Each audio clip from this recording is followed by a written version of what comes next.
You're with BBC News. It's day 6 of the Iran war. Over the next 10 minutes or so, we'll bring you up to speed with the key updates on the situation with Iran. The UK says it's sending 4 more Typhoon fighter jets to Qatar to strengthen defensive operations there. Iran has continued to target some of its neighbours with missiles and drones. Azerbaijan says it was attacked for the first time by Iranian drones. The UAE says it's been responding to more threats. Explosions have been reported in Qatar and Bahrain. Israel and the US have intensified their attacks on Iran itself, with reports of massive explosions in the capital Tehran and elsewhere. Iranian authorities say more than 1,200 people have now been killed. Meanwhile, there's been some relief for those from other countries who've been caught up in the events in the region. Repatriation and commercial flights have now started taking people home. Well, diplomatic efforts have continued at pace, both in how world leaders respond to the US and Israeli strikes on Iran, but also on securing national assets in the region. People have been commenting to the BBC's Instagram and TikTok accounts today, questioning the extent to which the UK may be getting involved. This was the UK Prime Minister, Sir Keir Starmer, earlier. I can announce today that we're sending 4 additional Typhoon jets to join our squadron in Qatar, to strengthen our defensive operations in Qatar and across the region. Wildcat helicopters with anti-drone capabilities are arriving in Cyprus tomorrow.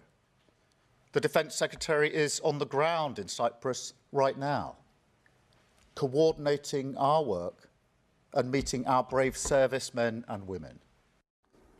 Well, the UK's Defence Secretary John Healey has arrived in Cyprus at a British military base there, which was hit by a drone attack at the weekend. More British military resources are now being sent to the area, including the warship HMS Dragon. But warning sirens continue to sound at the base. Our correspondent Jessica Parker is there and was caught up in a recent alarm. We're about filming. Straight inside! Straight inside! We were being driven through the base when the siren went off. We were rushed into this building, into this room. As I ran in here, I saw servicemen get to the ground for their own safety. We've just been given, though, the all clear. Jessica Parker in Cyprus. Let's take a look at how the surrounding region has been drawn into this war. Iranian missiles and drones have targeted the UAE, plus explosions have been reported in Qatar and Bahrain, with Azerbaijan also now being drawn into the conflict. Let's get the latest from our correspondent Barbara Pletusha, who's in Doha in Qatar. Paint a picture for us, Barbara, of what day 6 of this has been like. Well, Iran really pressed ahead with the attacks across the Gulf today. Here in Qatar, around midday, we heard the rumble and bang of air defenses. And then the Qataris announced that they had intercepted 13 missiles and 1 fell into the sea. Earlier, they had ordered people living around the U.S. Embassy to evacuate as a precautionary measure, they said. And that's because U.S. diplomatic missions have been hit in other parts of the region. There were also explosions, as you said, heard in the United Arab Emirates and in Bahrain. I think the UAE in particular faced a barrage. They said 137 drones and 7 missiles, most of them intercepted, but not all of them. And 6 foreign workers were injured. In Bahrain, there was a strike on a refinery complex that started a fire, which has been put out. And the refinery operations continue, but it just shows you how vulnerable the energy infrastructure is. And crucially, the World Health Organization in Dubai announced that it was shutting down its emergency global logistics hub. So this means that emergency medical supplies set to go all over the world are being held up. It just shows you how this is having an impact beyond the Middle East, and also Azerbaijan, as you mentioned, being drawn in, getting hit by missiles. Iran denied that it targeted Azerbaijan, but the Azerbaijanis were quite convinced that they were the ones who fired the missile. If you look at the numbers, the number of attacks the numbers put forward by the Pentagon, I should say, the number of attacks since Saturday has dropped dramatically by 86% when you look at missiles and 73% when you look at drones. But I have to say, it really didn't feel like that today. Barbara, for the moment, thank you very much. Barbara Pletasher in Qatar. A couple of other developments to bring you from what's been happening today. And Lebanon says Israeli airstrikes on the country since Monday have now killed more than 100 people and wounded over 600. Roads are clogged around the capital Beirut as people try to flee. Israel threatened to bomb southern suburbs, which it says are strongholds of the Lebanese militant group Hezbollah, which is backed by Iran. An Israeli minister said one suburb would soon resemble parts of Gaza. President Trump says he needs to be personally involved in choosing Iran's next leader. He told the Axios news website that he thinks Iran's Islamic leadership will choose Mojtaba Khamenei, the son of the assassinated supreme leader. But Mr. Trump said that that would be unacceptable. The fighting is continuing to have impacts on the global economy. There have been plenty of questions and comments on the BBC's YouTube videos today, questioning the cost to taxpayers around the world. Stock markets and oil prices are still volatile over fears that the war may drag on. Stock markets in both the UK and US rose slightly, but those in Asia tumbled earlier. Our economics editor is Faisal Islam. He has this outlook. The US-Israel-Iran conflict has already had a profound impact on markets, and through that, likely to have a big impact on the world economy. To give you a flavour of this from some of the charts, that is a chart of the wholesale market gas price in the UK, shot up, nearly doubled in the first couple of days of trading this week, about halfway to the sort of shock that we saw in 2022 when Russia invaded Ukraine. So if sustained, you are looking at higher energy bills in July. That's still a big if. This is something totally different. This is the price of urea, a byproduct of the petrochemical industry in the Gulf. That has shot up too. This is the time when fertiliser, which comes from this product, is required for agriculture, for food production. If that continues, if there are shortages, problems for food prices.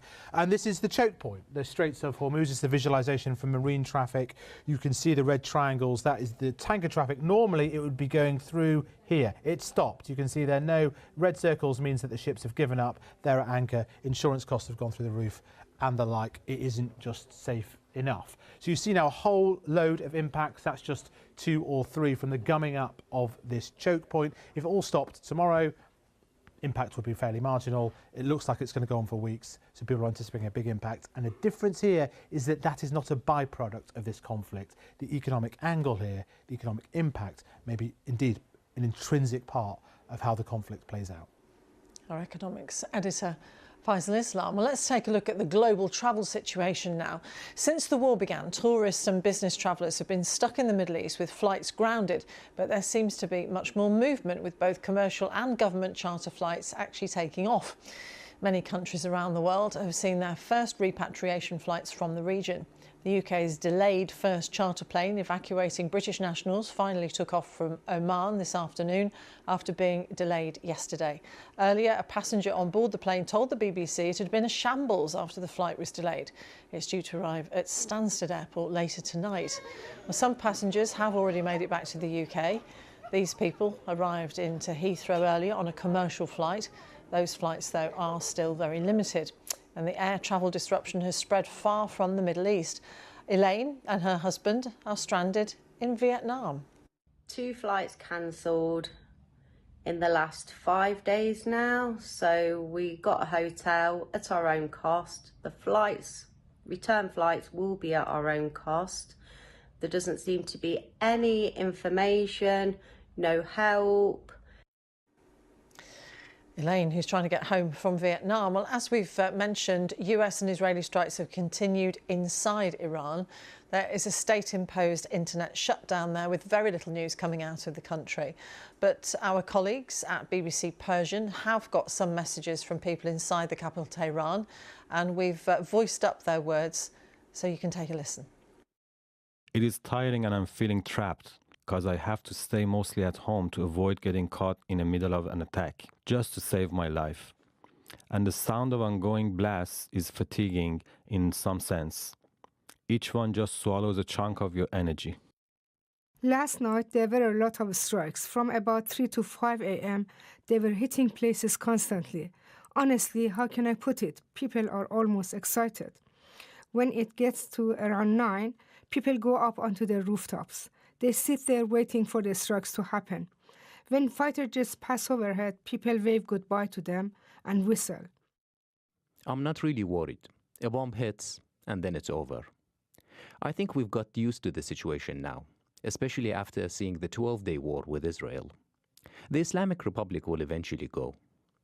In terms of how upsetting it is, it's not even comparable to the recent protests. But when a bomb hits and the house shakes, it is frightening. I'll leave Tehran if it turns into something like Aleppo. For now, I'm staying. Meanwhile, here's what Iranians are hearing from state-controlled media. The newsreader on the state news network, IRIN, read out this statement from the military about strikes on Azerbaijan.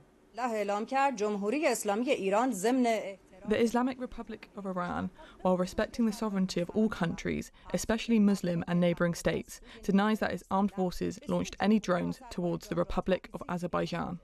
She went on to quote a spokesman from Iran's foreign ministry, which accused the Zionist regime of being to blame, saying the attacks were an attempt to disrupt relations among Muslim countries and that Iran had been falsely blamed.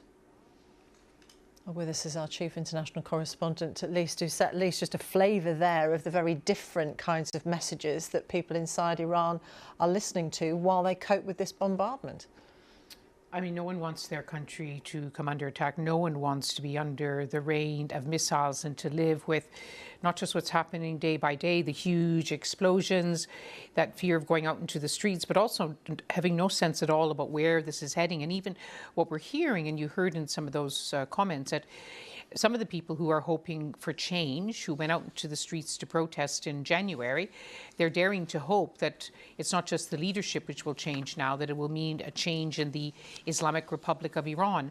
But even among those who want change, they don't want change to come through a war like this. They don't want their country to come under attack. And then they hear these reports, these conflicting reports as to whether or not the Americans or the Israelis are going to arm the Kurds. And that would actually raise new tensions in Iran. Ethnic tensions in Iran could actually put the future of the country as a unitary state at risk. So it's a real, I mean, we think we can all understand it or begin to understand. It's a real tumult of emotions. I remember when we were in Tehran in February, I was struck that some people did say to us that no one wants their country to be attacked, but we feel this is our last resort. But once you're in it and they're finding that the bombing is not just in Tehran, but it's across the country. So those people who were able to flee to safety elsewhere in Iran this time, they're not sure where they can go to hide.